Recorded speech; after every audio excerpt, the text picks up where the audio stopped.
Welcome to the opening bell. One fund, 2 minutes. I am Marco, portfolio manager. I am Martinas, analyst. Today, we'll give you an update on credit markets.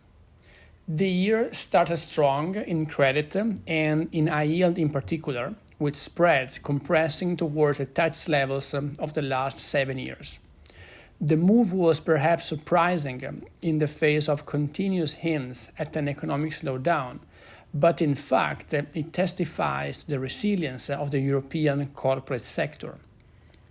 This in turn is making the path to the target inflation level a little longer than expected, which contributed to the market pushing back by a few months on the beginning of the rate cut cycle, and led the German 10-year yield, for example, to rise by about 50 basis points from the levels of end 2023.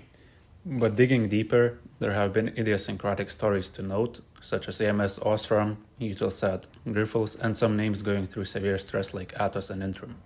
Net supply in high yield remains very low, as we saw mostly refinancing deals hitting the market.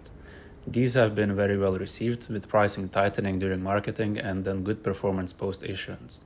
At current levels, a high yield is pricing in a particularly favorable scenario for the European corporate sector, which makes the market vulnerable to any development below consensus.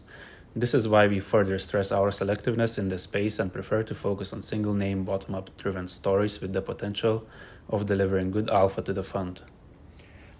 Our Dynamic Income Fund has so far performed well, outperforming the high-yield market thanks to our overweight of selected success stories in high yield and our positioning in insurance subs, whose spreads tightening lagged versus 81s last year and have caught up in these first 2 months. That's all for today, and we look forward to the next update.